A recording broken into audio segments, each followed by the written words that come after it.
Yung Steven Siga mo. O yan. Steven, higa ka na ngayon. O kayo, bumangon na kahit bitbitin to.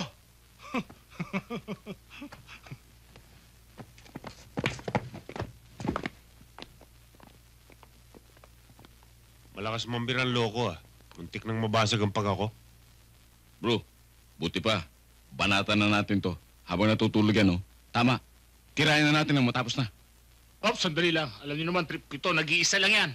Kaya ako tutumba dyan. Aba, hindi pwede. Dapat tayong lahat. Paano naman si Sir? Maintindihan na tayo noon. Gawain niya nung araw yan eh. Pag nandyan na, inuupa ka na. Kaya banatan na natin. O sige, habang mainit.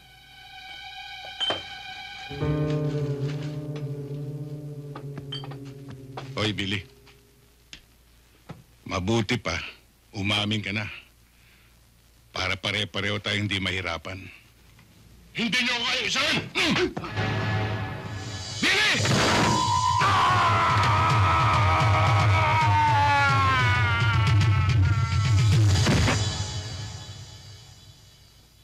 Hindi niyo ba sinabing nasa third floor tayo?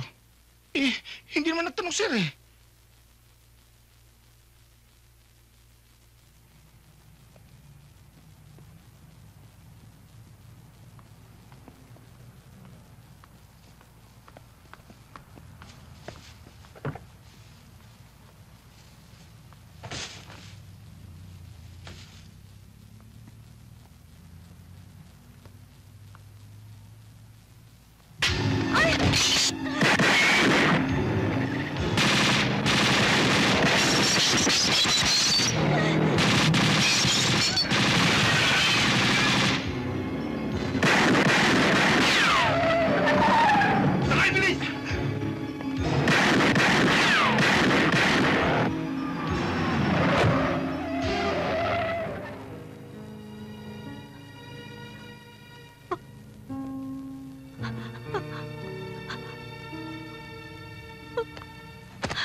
Hindi naman kaila sa'yo, Epi, na nasa peligro ang buhay mo.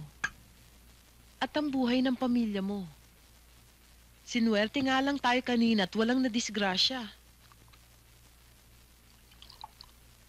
Maghihintay ka pa ba naman na may mangyari pa sa'yong masama?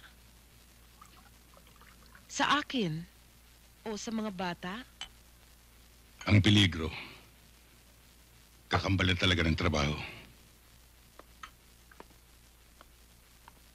Huwag na sanang madamay ang pamilya. Wala tayong magagawa kundi mag-ingat. At umasa na hindi tayo pababayaan sa taas. Pero meron akong magagawa. Kung papayag ka lang. Anong iniisip mo? Pupunta ako kay Mama sa States. Isasama ko ang 2 bata. Alam ko kasi na mahihirapan kang problemahin ng sabay ang kaligtasan mo at ang kaligtasan namin. Pero kayo nagpapalakas ng loob ko, Yoli. Kayo ang dahilan para mabuhay ako. Pero kami rin ang makakasira pagdating ng pagkakataon. Epi, malaking sakripisyo to sa party namin. Lalo na sa akin. Importante sa akin na buo ang pamilya ko. Buo pa naman kahit magkalayo. Kesa sama-sama na may posibilidad na may mawala sa atin.